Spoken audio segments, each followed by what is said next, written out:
राष्ट्रपति द्वारा अनुच्छेद 370 को खत्म करने के फैसले को सुप्रीम कोर्ट ने संवैधानिक माना है और उस पर एक मुहर लगा दी है। और हमारे साथ जो याचिकाएं दाखिल हुई उनमें सबसे पहले याचिकाकर्ता अश्विनी उपाध्याय सुप्रीम कोर्ट के वरिष्ठ वकील मौजूद हैं। एक बड़ा ऐतिहासिक फैसला और इतिहास बन गया अनुच्छेद 370। आज से आर्टिकल 370 के पक्ष में शायद कोई दलील नहीं देगा, ना आर्टिकल 35A के पक्ष में चाहे न महबूबा बोलेंगी ना अब्दुल्ला बोलेंगे, या जो वहां के अलगाववादी बार बार कह रहे थे 370 हमारा फंडामेंटल राइट है, आर्टिकल 35 हमारा फंडामेंटल राइट, उन सभी सवालों का जवाब सुप्रीम कोर्ट ने दे दिया। 5 जजों की बेंच ने एक राय से बोला है 35A गलत था, आर्टिकल 370 एक टेम्परेरी प्रोविजन था। 5 जजों ने की बेंच ने एक राय से बोला है कि जो केंद्र सरकार का डिसीजन था उसमें कोई खामी नहीं है, उसमें कहीं कोई कमी नहीं है। जो उन्होंने उसको वहां पे राष्ट्रपति शासन के दौरान 370 को डाइल्यूट किया गया उसमें भी कोई कमी नहीं है। जो वहां पे केंद्र शासित प्रदेश बनाया गया उस प्रक्रिया में भी कोई कमी नहीं है। कि सुप्रीम कोर्ट का ये कहना है कि वहां पे चुनाव की प्रक्रिया पूरी होनी चाहिए। वो केंद्र सरकार ने पहले ही बोला था हम चुनाव के लिए तैयार हैं। तो 30 सितंबर की जो डेडलाइन आ गई है 2024 के, अगले 10 महीने में चुनाव होना है, वो भी स्वागत योग्य कदम है। लेकिन सबसे बड़ी बात ये, आज बाबा साहब अम्बेडकर जहां भी होंगे उनको शांति मिली होगी, क्योंकि बाबा साहब अम्बेडकर 370 के बहुत खिलाफ थे। आज सरदार पटेल जहां भी होंगे उनको आत्मा को शांति मिल रही होगी, क्योंकि वो भी 370 के खिलाफ थे। डॉक्टर श्यामा प्रसाद मुखर्जी जहां भी होंगे उनकी आत्मा को शांति मिली होगी, क्योंकि उन्होंने तो बाकायदा इसके लिए अपना बलिदान दे दिया था 370 के खिलाफ। तो ऐसे हमारे बहुत सारे संविधान निर्माता और देश में बहुत सारे लोग जो इसके खिलाफ थे, उन सबको आज अच्छा लग रहा है। सबसे अच्छी बात यह है कि 370 जब से हटी है उसके लिए मैं केंद्र सरकार को भी धन्यवाद देता हूं कि केंद्र सरकार ने वो साहस दिखाया जो इसके पहले कोई नहीं कर पा रहा था।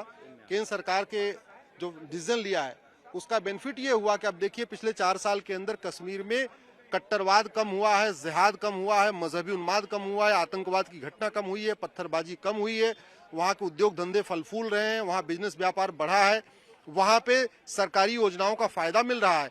पहले 50 से ज्यादा कानून वहाँ लागू नहीं होते थे, बेनामी एक्ट लागू नहीं होता था, ब्लैक मनी एक्ट लागू नहीं होता था, प्रिवेंशन ऑफ करप्शन एक्ट लागू नहीं होता था, राइट टू इन्फॉर्मेशन लागू नहीं होता था, राइट टू एजुकेशन लागू नहीं था।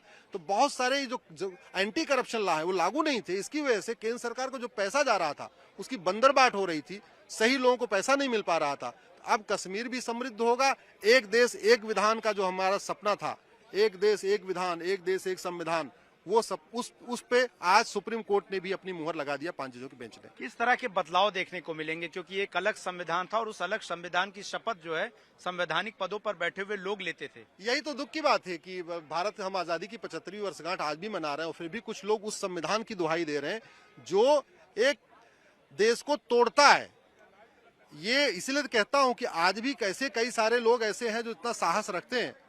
और मैं तो धन्यवाद दूंगा कपिल सिब्बल साहब को कि फैसला आने के पहले ही उन्होंने बोल दिया कि कुछ लड़ाइयां जीतने के लिए नहीं लड़ी जाती हैं, कुछ लड़ाइयां हारने के लिए लड़ी जाती हैं। इसका मतलब उनको पता था कि जो इतनी लंबी उन्होंने दलीलें दी वो सारी दलीलें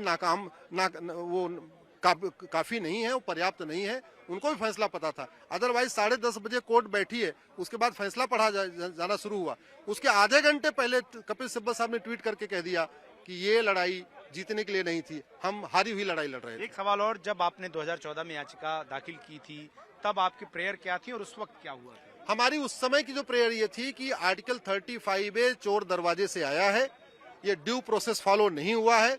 आर्टिकल 35A पे पार्लियामेंट में न वोटिंग हुई है, न कोई प्रस्ताव पास हुआ है, फिर इसको क्यों जोड़ा गया, आर्टिकल 35A खत्म किया जाए।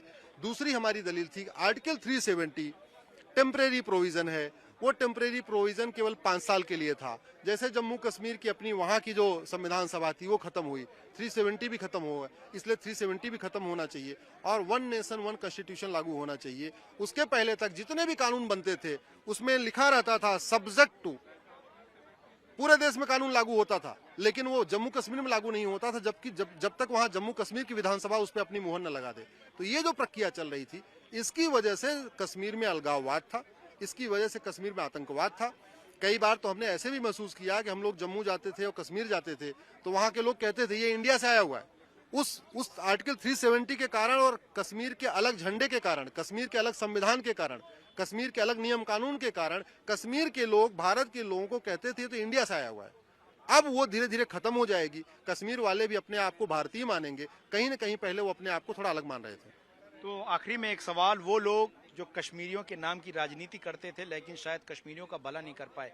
अब ज्यादा बेहतर है कश्मीरियों के लिए सांस ले पाना और एक आम कश्मीरी का आगे बढ़ पाना, क्योंकि अब चुनाव की बात और लोकतंत्र बहाली की बात भी वहां कर दी गई। देखिए, कश्मीर की बर्बादी में अगर आप पॉलिटिकली देखें तो दो परिवारों ने कश्मीर को बर्बाद किया, एक अब्दुल्ला परिवार ने, एक मुफ्ती परिवार ने। महबूबा मुफ्ती ने उसी को आगे बढ़ाया।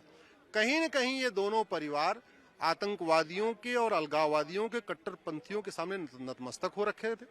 वो लगातार 370 के पक्ष में दलीलें दे रहे थे, 35A के पक्ष में दलील दे रहे थे। अब आप देखिए, जब से 370 खत्म हुआ है, 35A खत्म हुआ है, किस तरीके से कश्मीर में लगातार विकास बढ़ रहा है, हर तरीके का डेवलपमेंट हो रहा है। वहाँ के जो कहते हैं लोकल वहाँ के जो बिजनेस है वो बहुत तेजी के साथ फल फूल रहा है, वहाँ पे टूरिज्म बढ़ रहा है।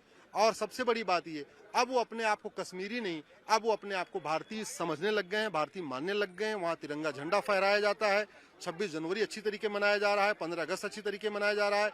अभी तो श्रीनगर में दिवाली भी मनाई गई है, दशहरा भी मनाई गई है। तो वो अब एक तरीके से 370 हटने के बाद, सरकार ने पहले हटा दिया था, आज सुप्रीम कोर्ट ने अपनी मुहर लगा दिया। तो अभी तक जो लोग बार बार ये कह रहे थे सरकार का फैसला गलत है, कम से कम उनका भी मुंह बंद हो जाएगा।